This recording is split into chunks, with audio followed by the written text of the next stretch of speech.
aí. Marcos capítulo 14, versículo 3 até o versículo 9. Jesus está na sua última semana e que ele vai ser sacrificado. E acontece com ele a seguinte coisa: Jesus é ungido em Betânia. Marcos capítulo 14.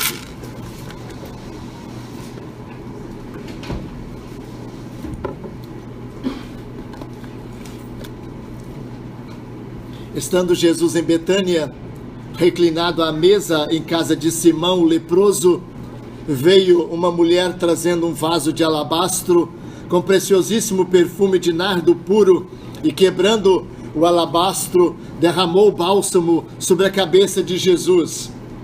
Indignaram-se alguns dentre si e diziam: para que esse desperdício de bálsamo?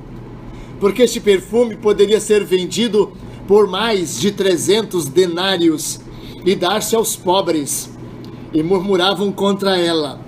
Mas Jesus disse: deixai-a, porque a molestais?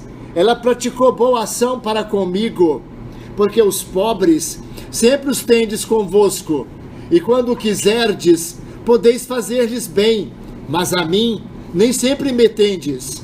Ela fez o que pôde, antecipou-se a ungir-me para a sepultura. Em verdade vos digo, onde for pregado em todo o mundo o evangelho, será também contado o que ela fez para memória sua. Com a sua Bíblia aberta, feche seus olhos e oremos. Querido Pai Celeste, abre o nosso entendimento para entender esse lindo texto da Tua Palavra. Amém. E ganha o nosso coração como Tu ganhaste desta mulher que fez esse ato tão sutil e glorioso, tão precioso e bendito. Em nome de Jesus. Amém. Não há amor sem entrega. Pode haver entrega sem verdadeiro amor. E há muito egoísmo velado em nome do amor. Muito engano em que, na verdade, são atos de busca do seu próprio prazer, no qual os sujeitos que amam e os objetos são pseudo-amados, pensam que na verdade estão efetuando ato de amor. Nem sempre quem aparentemente diz que ama, ama de fato. Então, na verdade existe esse aspecto na vivência humana. O coração feminino sabe sentir mais essa questão preciosa do amor na dádiva. Geralmente, ele não vê o preço, mas concentra-se na satisfação, na alegria e na emoção recebida. Jesus descera para Betânia, sendo isto um ato de extrema coragem. Betânia estava próximo de Jerusalém, e agora vai começar uma caminhada dele a Jerusalém de volta a Betânia. Nessa caminhada acontece uma porção de coisas muito impressionantes. A figueira, lembra que ele procurou figo e não achou? Foi nesse interim. Ele vai a Jerusalém, volta a Betânia, depois volta a Jerusalém. E assim, agora estava próximo à Páscoa. Era a última festa que o Redentor ia participar, ou que ia celebrar. Os judeus procuravam matá-lo, como então Betânia estava perto de Jerusalém, ele havia antedito que esperava, que ninguém espera, aliás, melhor dizendo, que o profeta morra fora de Jerusalém. Então ele já sabia que ele haveria de ser morto, porque não se espera que um profeta morra fora de Jerusalém. O texto está presente em todos os evangelhos: Mateus, Marcos, Lucas e João. Como no evangelho de João, há algumas pequenas diferenças, sendo a maior destas a que está no evangelho de Lucas, porque os críticos querem afirmar que esta seja a mesma unção, neste caso, uma situação um pouco difícil, uma vez que esta mulher se acha na casa de um fariseu e é pecadora, e enquanto que nos outros evangelhos, João e Jesus estão na casa de Simão, que Mateus e Marcos chamam de leproso. Essas diferenças podem ser explicadas quando se pensa em primeiro no ato de ungir alguém que é muito importante e que era muito comum acontecer. Logo, não se espera que Jesus fosse ungido apenas uma única vez. Na verdade, há outros locais dos evangelhos onde a unção aconteceu, porquanto isso era muito comum para as pessoas importantes. Quando chegava na casa de alguém, uma mulher ou alguém podia fazer um ato dessa forma. A história de Lucas é outra. E as diferenças são tão gritantes que qualquer pessoa com mínimo de comparação haverá de fato de crer que não pode participar da mesma história que é narrada aqui por João. Mateus e Marcos, neste caso. Nesses três, os paralelos são muitos e, portanto, as diferenças são naturais a narradores que vêm com algum ângulo de observação variável. Obviamente, quando alguém conta um crime ou uma história e o outro conta a mesma história, é impossível elas serem exatamente iguais. E aí, para muitas pessoas, essas diferenças parecem depor contra a verdade da história. Mas é exatamente o contrário. Quando você recebe uma nota falsa, o que acontece? Ela é rigorosamente parecida com a verdadeira, não é? Mas o que distingue na verdade? O que aponta é que a similitude de fatos muito iguais é que põe em xeque a veracidade. Por quê? Quando há variação, há certa liberdade na narrativa histórica e, portanto, verdadeira. Nesses três paralelos são, portanto, as diferenças naturais. E nesses três, a unção ocorre em Betânia. Embora Mateus e Marcos localize na casa de Simão o leproso. Também a substância do perfume, nardo puro, certamente importado da Índia, feito de pistache, de valor acima de 300 denários. 300 denários. O que era um denário? 300 denários. Era, na verdade, o que recebia um trabalhador, entende? Durante um ano de um salário mínimo. Aqui no Brasil, 10 mil reais aproximadamente. Então, um perfume comprado por 10 mil reais. A gente não compra um perfume assim tão facilmente aqui. Muitos de nós, certamente, não compram um perfume nem para si, num valor desse. Essa mulher comprou, portanto, um perfume caríssimo. Isso na moeda brasileira, né? Uma comparação, pequena similitude. A medida do perfume era próximo a 350 mililitros, né? Então quase meio litro, um perfume, uma quantidade boa. E era colocado num vaso de alabastro, que é um vaso muito bonito. Até hoje a gente encontra lá na região da Palestina. Em ambos, a reação dos circunstantes é julgadora da mulher. Mateus diz que foi os discípulos que censuraram a mulher e falaram com ela: como você vai estragar um dinheiro tão grande desse com Jesus? João, entretanto, diz que na verdade a crítica partiu de Judas.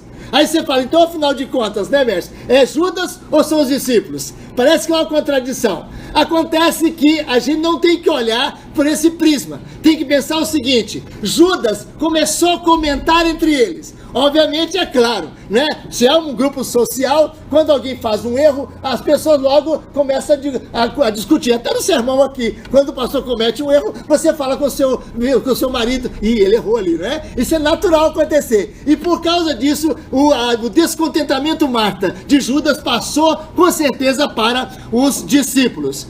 Marcos fala da unção na casa da cabeça, que era muito apropriado aos reis, né? E João fala da unção dos pés. E quando alguém unge os pés, né, na verdade revela humildade de quem está ungindo. Então observe esses dois detalhes.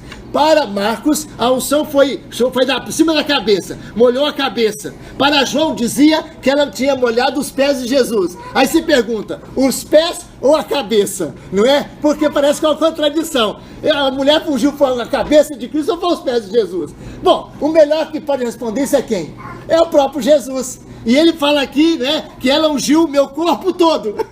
Então está explicado. Jesus vai dizer, olha, ela ungiu meu corpo todo. Ou seja, se ela jogou na cabeça e uma quantidade boa de perfume desceu aos pés de Jesus, na verdade Cristo então responde essa pergunta, né? São detalhes, obviamente, que a gente não tem que considerar no sentido de dizer, não, isso é uma contradição. Absolutamente, né? Altissimamente apropriado em narrativas diversas. Considerando que João escreve o Evangelho 90 aproximadamente, ou seja, quase 60 anos depois. Então, obviamente, é natural que possa ocorrer isso, não é? Bom, a ideia é que isso é feito profeticamente. Embora a mulher, como exemplo de Caifás, não sabe que está fazendo um ato profético.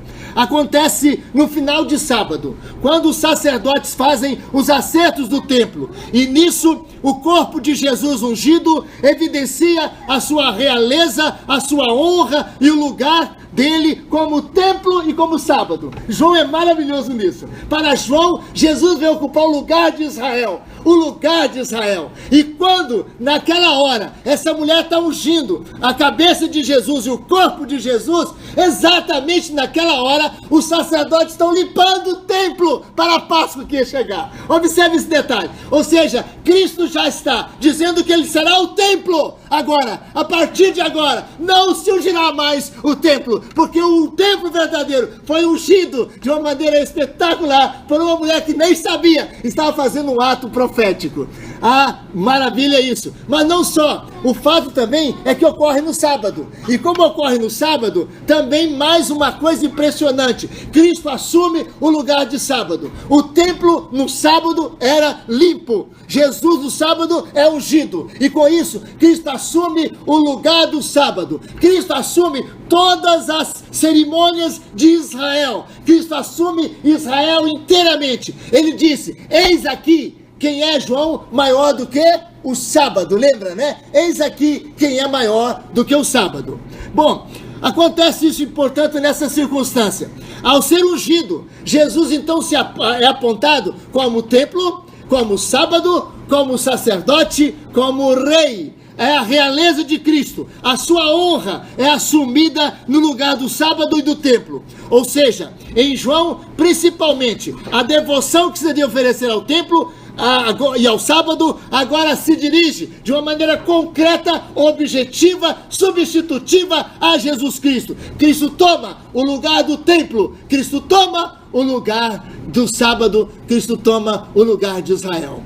Por isso, quando a gente vai a Jerusalém, né, Eliana, a gente tem pouca emoção hoje, né, em relação àquele muro do templo, porque a gente sabe que aquele muro ali não tem mais lugar nenhum, porque Jesus tomou esse bendito lugar, né? E eu estou falando isso que a Eliana teve agora, voltou de lá essa semana, né? Então, essa verdade espiritual tão bendita, tão preciosa, né? Agora, quando Cristo faz isso, ocorre então agora uma coisa desagradável entre os discípulos de Jesus e a mulher, não é? Por quê? Porque Judas, ou porque os discípulos começam a censurar a mulher que faz uma coisa daquela, quebrar um vaso de alabastro. São 10 mil reais. Gente, com 10 mil reais, a gente é capaz de pagar, né, a pensão de um pobre miserável, de um necessitado durante um ano tranquilamente. Então, olha só, como a gente vai fazer isso para Jesus, entende? Gastar esse dinheiro para o Senhor, né? Agora, o que admira, o que deixa a gente boca aberta,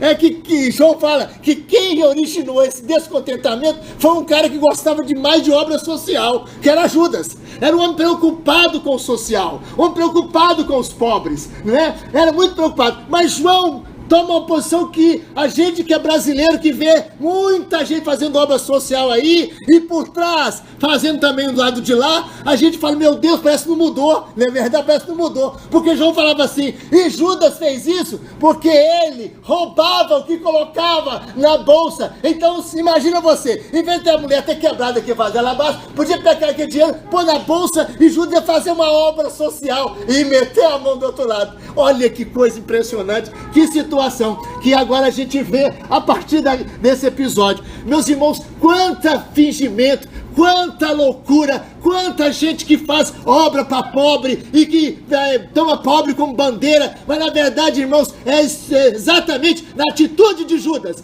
é para roubar, é para na verdade explorar, é para fazer o que não se deve. Isso acontece em todos os países, irmãos, em todos os países. Entende? Pessoas que muitas vezes levantam a bandeira. Há pouco tempo, um grande presidente mundial fez uma campanha muito forte para o Haiti, entende? E aí todos os Estados Unidos começou a dar dinheiro lá. E a gente ficou sabendo, né, que para Haiti mesmo foi, acho que uns 10%, se muito foi. O restante ficou realmente lá para administração. Irmãos, que coisa triste é isso. Essa é uma verdade que está aqui nesse texto e que mostra, irmãos, a lacuna, a desfaçatez, a tristeza de corações que são enganosos, que na verdade são enganosos e não têm amor de verdade e amor que Deus, Jesus de fato manda. Então, meus irmãos, é isso aqui. Os ativistas podem ser muito úteis, mas podem também perder-se na dimensão daquilo que é essencial, que é a pregação do Evangelho, que só o Evangelho pode de fato mudar o ser humano. Meus irmãos, a esmola, a assistência social faz muito e é muito necessário, mas não tem nada que se compare ao poder do Evangelho, porque o poder do Evangelho transforma os corações, transforma a vida. Eu posso dar cesta básica para o miserável o resto da vida, mas se eu pregar para ele e ele se tornar uma pessoa confiante no Senhor, trabalhador honesto, uma pessoa que se dedica, uma pessoa que se esmera no que faz, brevemente ele estará ajudando muito mais do que sendo ajudado. A verdade é essa, não é? A gente tem que entender que é desse modo. Adorar o Senhor e servi-lo e oferecer a excelência é investir, meus irmãos, no amor que reflete a mais importante, a mais sagrada obra social. Tem duas coisas que se pode fazer na obra social. Uma chama profilática e a outra chama terapêutica. A profilática é quando você da educação, quando você esmera em oferecer à sociedade aquilo que de fato é valoroso. E a terapêutica, muitas vezes, ela vem ao nível de estrago. Já tem o estrago pronto e aí você vai consertar. Pois bem, o Evangelho tem o poder, na verdade, profilático.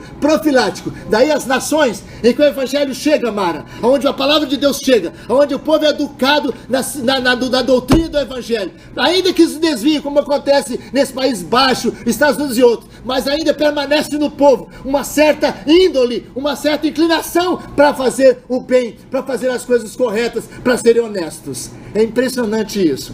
Há pouco tempo, tem muita gente malha a América, malha os Estados Unidos, arrebenta com os Estados Unidos, principalmente agora, né? Principalmente agora. Mas muita gente que estraga, arrebenta os Estados Unidos. Mas foi feita uma enquete internacional. Não tem uma nação no mundo onde as pessoas têm o coração mais misericordioso com os necessitados do que lá. Onde reina o capitalismo. Olha só, as pessoas têm muito coração misericordioso. Foi feita uma enquete internacional sobre as pessoas se preocupam com o seu próximo. E os Estados Unidos ganhou de bandeira. Esse é um detalhe interessante. Meus irmãos, a gente tem que lembrar isso aqui: adorar o Senhor e oferecer para a glória dele e investir no reino dele. Sem dúvida, nós estamos fazendo um trabalho glorioso, porque o Evangelho é o poder de Deus para transformar a nossa sociedade. Aliás, o único poder que pode transformar a nossa sociedade. Pode mudar os partidos, pode mudar os governantes, mas a corrupção, meus irmãos, ela é essa desgraça, essa coisa terrível no coração do homem, e vai continuar. E nós precisamos sempre de estar vigilantes e fazer a nossa parte com pessoas que são cidadãos de um país onde precisamos anunciar o Evangelho e também ensinar a verdade do Senhor. Aqui está essa coisa: Judas é ladrão, contudo, que venderia o Senhor Jesus por 30 moedas de prata. E aí, naturalmente, se essa mulher tivesse colocado esse dinheiro na bolsa, ele estaria com um saldo bem poupudo. O ato de Maria nos ensina, então, algumas coisas importantes.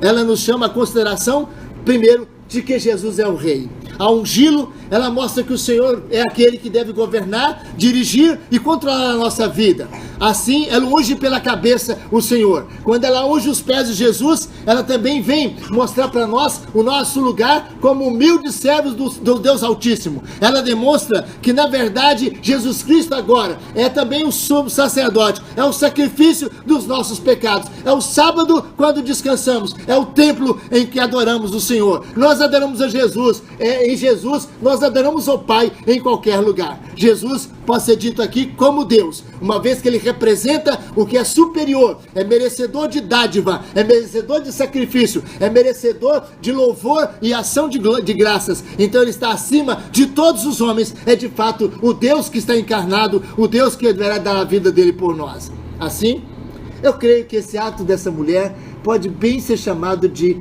amor extravagante. Essa mulher amou de maneira extravagante. Este comentário surge da crítica indicada por Judas e sustentada por alguns dos discípulos, através da qual Maria desperdiçou bastante. Por esse ato de extravagância, o que nós podemos tirar para a nossa vida? Primeiro, é que isso nasce num coração crente.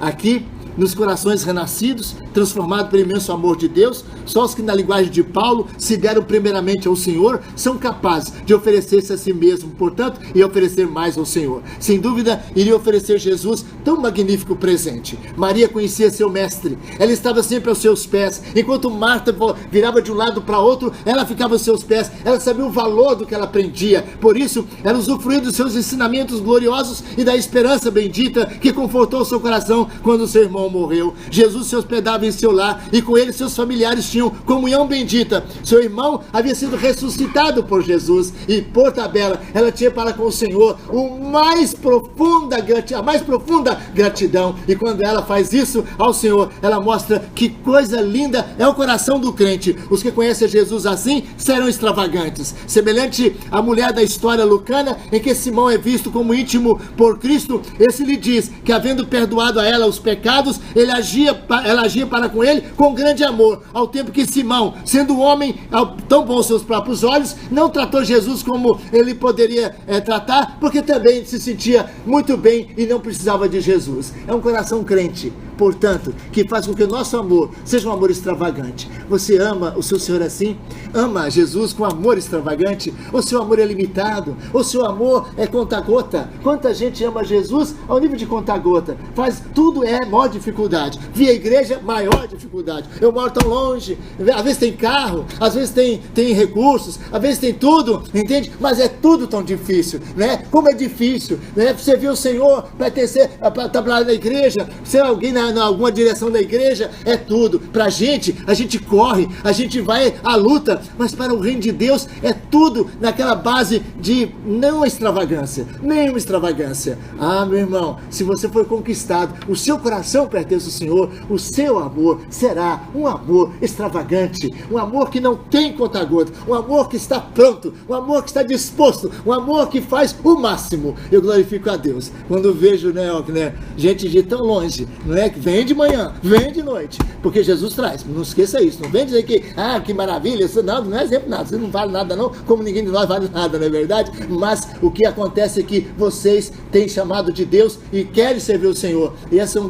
detalhe precioso, não é? Como que a gente oferece a Deus, né? Aquilo que a gente oferece ao Senhor, porque a gente ama o Senhor nosso Deus, a gente oferece dessa forma. Segunda coisa é que a sua dádiva subia acima de todo sacrifício. Era um desperdício, diriam os discípulos, inflamados por Judas. Aquele perfume era um valor que, ofertado aos pobres, poderia alimentar milhares num só dia. Como Jesus poderia receber aquilo? A crítica, na verdade, aqui no meu detalhe, não era a mulher. Na verdade, o que Judas tentava era cutucar Jesus. Era Cristo que estava criticando ele. Era Jesus. Como é que ele recebe isso? Como é que Jesus aceita isso? Irmãos, a crítica indireta era o próprio Jesus. Que estrago, que desperdício. Mas para quê? Mas, meus irmãos, aquele que deu a si mesmo, aquele que desceu da glória, que deixou a mansão da glória, qual é a oferta, irmãos? Qual é a oferta que vamos dar a ele? Que seja grande? Qual é? Qual é a oferta que nós vamos oferecer a Deus, que haverá de ser grande? Nenhuma oferta haverá de ser grande perto da primeira grande oferta, que foi Ele próprio que deu-se por nós. Mas aquele que se deu por nós merecerá de nós tudo, absolutamente tudo. Essa é uma verdade espiritual. E quantos de nós estamos dispostos a oferecer, né, ao nosso Deus? E quantos de nós às vezes oferecem o resto, né? Como o profeta Isaías falava dos adoradores dos ídolos, pega um pedaço de madeira, né? Aí corta em pedaço de pau, aí cozinha, tal, não sei o quê, e do resto faz um Deus. Sobrou um pedaço da lasquinha lá, vamos fazer uma imagem e vamos adorar. Do resto faz um Deus. É Deus de restos, né? Tem gente que tem Jesus, que tem a obra de Deus como coisa de resto. Se sobrar, esse mês eu vou dar o dízimo. Não tem assim? Se sobrar, eu vou dar a oferta. Se sobrar, e graças a Deus, o que a gente tem visto, né, João, nosso amado tesoureiro, o que a gente tem visto na história da igreja, é que a pessoa que fala, se sobrar eu vou dar, nunca dá. não vai dar nunca, porque Deus protege essa pessoa, porque dar resto para os outros não é uma boa atitude. Deus merece, Antônio, as primícias, as primeiras. A gente tem que estar com a mente voltada para o Senhor. O primeiro é o nosso Deus, Ele merece a excelência. Seu amor é extravagante, porque se revela na humilde entrega. Seu ato de ungir a cabeça de Cristo, seus pés e seu corpo, foi, na linguagem de João, uma sinalização da obra redentora de Jesus. Para ela, Jesus era o seu rei, era o seu senhor, era o seu sacerdote. Ela se humilha, lava-lhe os pés, como haveria de fazer o escravo fazia ao seu senhor. Neste ato, ela se coloca como serva do Deus Altíssimo, como serva do Senhor Jesus Cristo. Ela tem nele o seu rei, a quem obedece. Ela tem nele o seu senhor, a quem tudo pertence. E ela humildemente se lhe oferece a si mesma, neste ato extravagante. E finalmente, o seu ato extravagante mobiliza o Evangelho. Disse Jesus que o que ela fez haverá de ser lembrado para todo sempre. Até hoje, 2000 anos depois, Gelson, estamos nós aqui, né, Gelson? Lembrando o que essa mulher fez. Não cumpriu a profecia de Jesus, não é verdade? Muitas Bíblias foram queimadas, perseguiram tanto o Evangelho, mas o Senhor falou que ia ser lembrado Olímpio, lembrado Olímpio. Você está lembrando disso por quê? Porque Jesus falou que ia ser lembrado. Graças a Deus, o Evangelho, Joelma, foi publicado para o mundo inteiro, não é? E aonde o Evangelho foi, Marcela, tem sido anunciado esta verdade, esta história tão bonita, por nossa consideração, para a nossa edificação, para o nosso conforto espiritual. A profecia de Jesus cumpriu-se. Após 2000 anos, nós estamos aqui lembrando, né? Então, assim é. Desde que o Evangelho saiu da Palestina, foi para a Inglaterra, veio para os Estados Unidos, dos Estados Unidos para o Brasil, nós estamos lembrando essa verdade linda da vida dessa mulher. Que coisa preciosa. Quando a gente ama extravagantemente, a gente se torna um exemplo, a gente se torna uma testemunha vívida, Júnior, uma testemunha vívida, meu amado irmão, do Evangelho do Senhor. Quando alguém vê você amar a Jesus e amar de verdade, as pessoas começam a interessar, não é? A pessoa começa a ver como que você ama o Senhor, né? Quando você se dedica, as pessoas olham como ele ama, e isso é um incentivo para que o Evangelho também possa aumentar aqueles que são eleitos do Senhor. Meus irmãos, a verdade espiritual está aqui, né? Nós nunca deveremos fazer conta do que oferecemos a Jesus. Não. Não é? Você vai dizer o seguinte: olha, eu recebo meu salário, tem uma coluna lá, né, que você recebe, e uma coluna das suas despesas. Aí alguém coloca a primeira despesa, dízimo. Não põe a despesa aí não, coloca o dízimo para cima, né? Coloca assim, salário, dízimo, aí sim, agora vai contar as despesas, porque dízimo não é despesa, né? Oferta não é despesa, oferta na verdade é bênção, oferta é uma participação alegre e feliz. Assim, meus irmãos, a nossa vida deve ser dada ao Senhor. Na verdade, essa mulher ofereceu esse perfume, meus amados irmãos, porque primeiro tinha se oferecido ao Senhor. Essa é a verdade. Como aquela viúva pobre, né? Cristo disse, ela deu todo o seu sustento, deu a sua vida, ela deu mais do que todo mundo. Grandes homens milionários, pessoas milionárias deram grandes vultos de quantia. A mulher deu só 2 moedas, e Cristo disse, essa sim, essa deu de fato, porque deu a sua vida. Meu irmão, minha irmã, a gente gostaria que você fizesse daqui essa noite com a sua vida entregue a Jesus, com a sua vida pertencendo ao Senhor, com a sua vida aos pés do Redentor.